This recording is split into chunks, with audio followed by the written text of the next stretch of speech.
आइए सुनते हैं आज की कहानी जाग उठा भाग्य। एक गांव में दो सहोदर भाई रहते थे। बड़ा भाई अत्यंत ईर्ष्यालु एवं दुष्ट प्रवृत्ति का था। अपने छोटे भाई को वो दोनों आंखों से देख नहीं पाता था। छोटा भाई पथरीली जमीन पर खेती करता, गाय भैंसों को चराने ले जाता। इसी तरह हाड़ तोड़ मेहनत करते हुए उसका जीवन गुजर रहा था। वो बेचारा दिन रात परिश्रम करता था, पर उसे खाने के लिए रूखा सूखा ही मिलता था, पर वो उसी में संतुष्ट रहता। एक दिन छोटा भाई खेत में बीज छांट रहा था। लगातार कुछ दिनों तक हल चलाकर उसने खेत को तैयार कर लिया था। बीज छींटते छींटते कुछ बीज कम पड़ गए और बीज लेने वो घर में गया। घर में बड़ा भाई एवं उसकी पत्नी नहीं थी, किसी काम से वे कहीं गए थे। छोटा भाई बीज ढूंढते ढूंढते रसोई घर में पहुंचा। हांडी का ढक्कन खोलते ही देखा कि कितना बढ़िया भात है। बहुत दिनों से उसे सफेद झकाझक भात खाने को नहीं मिला था। उसके मन में आशा जागी कि आज अच्छा दाल भात खाने को मिलेगा। दूसरी हांडी से बीज लेकर वो खेत में आ गया। सारा दिन खेत में काम करने के बाद वो घर लौटा। गाय भैंस को सानी पानी देकर स्नान किया, फिर भोजन करने बैठा। लेकिन उसकी थाली में रोज की तरह रूखा सूखा भोजन परोसा गया। वो सुंदर भात और दाल कहाँ गया? अपने भोजन को लेकर कभी वो नाराज नहीं होता था, पर उस दिन उसे भीषण गुस्सा आया। बड़े भाई का उसके प्रति ये कैसा व्यवहार, भाभी की उसके प्रति ऐसी निष्ठुरता। गुस्से से वो बोला, मेरा भाग्य क्या इतना खराब है जो रोज मुझे बासी रूखा सूखा भोजन देते हैं आप लोग? बड़े भाई ने कहा, तुम्हें बासी रूखा सूखा भोजन प्रतिदिन किस लिए दिया जाता है? तुम्हें मालूम नहीं? तुम्हारा भाग्य 7 समुद्र के पार सो रहा है। बढ़िया भोजन तुम्हारे भाग्य में ही नहीं है तो मिलेगा कैसे? तुम्हारा भाग्य तो सो रहा है।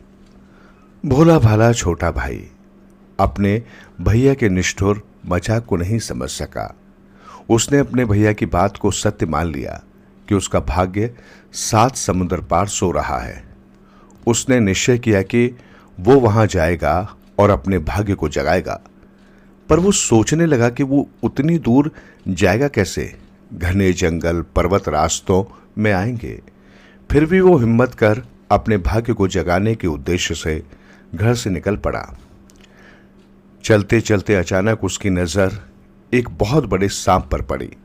वो सांप पेड़ पर चढ़ रहा था। पेड़ की डाल पर एक पक्षी का घोंसला था। उसके अंदर से शिशु पक्षियों की डरी हुई आवाजें उसे सुनाई पड़ी। उसने समझ लिया कि सांप पक्षी के बच्चों को खाने के लिए ही पेड़ पर चढ़ रहा है। उसने तुरंत उस सांप को मारकर पक्षी के बच्चों की रक्षा की। शाम हो गई थी। सारा दिन चलते चलते वो थक भी गया था। इस समय और कहाँ जाऊं, ये सोचकर वो उसी पेड़ के नीचे सो गया। उस पेड़ पर एक गिद्ध दंपत्ति का आवास था। दोनों जब लौटे तो उनके बच्चों ने उन्हें सारी बात बताकर कहा, नीचे जो आदमी सो रहा है उसने हमारी जान बचाई, वरना सांप हमें खा जाता। सारी बातें सुनकर गिद्ध दंपत्ति पेड़ से नीचे आ गए। उस लड़के को उन्होंने बहुत धन्यवाद दिया। गिद्ध ने उससे पूछा, तुम्हारे उपकार का बदला हम किस प्रकार से दें बताओ? तुम्हारा कोई उपकार न कर पाने पर हमें शांति नहीं मिलेगी। छोटे भाई ने तब अपने दुख की कथा उनसे कही। फिर कहा, मैं 7 समुद्र के उस पार जाकर अपने भाग्य को जगाना चाहता हूं। गिद्ध के जोड़े ने कहा, यह कौन बड़ी बात है? हम लोग तुम्हें अपनी पीठ पर बिठाकर 7 समुद्र के उस पार छोड़ आएंगे। भाग्य को जगाने के बाद फिर पीठ पर बिठाकर यहां ले आएंगे। पास ही में एक विशाल जियोल पेड़ था। उसने उन लोगों की बात सुनकर कहा, तब तुम लोग मेरा भी एक उपकार करो। मेरा भाग्य ऐसा क्यों है? मैं एक विराट पेड़ हूं। पर दिन प्रतिदिन सूखता क्यों जा रहा हूं, वापस लौटकर मुझे बताना। छोटे भाई को अपने पंखों पर बैठाकर गिद्ध के जोड़े आसमान में उड़ चले। उड़ते उड़ते वे अंततः 7 समुद्र के पार पहुंच गए। छोटा भाई अपने सोए भाग्य को उठाकर बोला, मैं बड़ा अभागा हूं, मेरी सहायता करो, तुम्हारे सोए रहने से न होगा।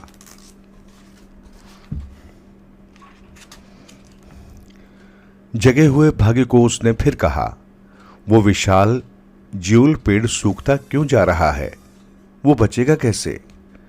भाग्य ने कहा, उस पेड़ के नीचे एक बड़ा सांप रहता है, वो बहुत काल से गुप्त धन की पहरेदारी कर रहा है। पेड़ के नीचे बहुत सारा गुप्त धन है, तुम वहां जाकर सबसे पहले सांप को मारो, पेड़ हरा भरा हो जाएगा। पेड़ के नीचे अनेक माणिक के सोना चांदी हीरे जवाहरात हैं, सब तुम ले लेना, तुम्हारे सारे दुख दूर हो जाएंगे। गिद्धों के डैनों पर बैठकर वो वापस वहीं आ गया जहां से उसने यात्रा शुरू की थी। उसके बाद सांप को मारा गया, गुप्त धन निकाला गया, सूखता हुआ ज्यूल पेड़ फिर से हरा भरा हो गया। जग उठे भाग्य ने जो कहा था सब सच हुआ।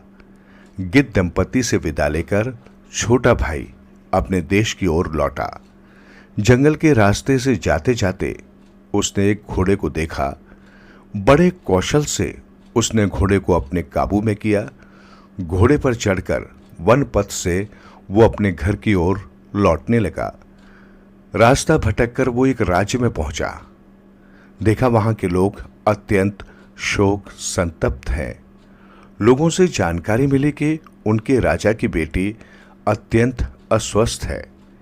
दिन प्रतिदिन वो सूखती जा रही है। बहुत इलाज किया गया, बड़े से बड़े अनेक वैद्यों ने आकर चिकित्सा की, अनेक जड़ी बूटियां खिलाई गई, परंतु कुछ बात नहीं बनी। राजा ने कहा कि जो उसे ठीक कर देगा उसे ढेर सारा धन दौलत देंगे। छोटा भाई राजमहल में उपस्थित होकर राजा से मिला। अपने गांव में ही उसने कुछ टोटका करना सीख लिया था। उसने राजा की बेटी को एक टोटका वाली दवा खिलाई। आश्चर्य, राजा की बेटी ठीक हो गई। राज परिवार में खुशी की लहर दौड़ गई। राजा की खुशी का कोई ठिकाना नहीं था। उन्होंने उसे ढेर सारी धन दौलत दी, यहां तक कि अपनी बेटी से उसकी शादी भी करवा दी। सब कुछ लेकर छोटा भाई अपने गांव के घर में पहुंचा। उसने अपने भाग्य को जगा लिया था। वो सुख शांति से वहां रहने लगा।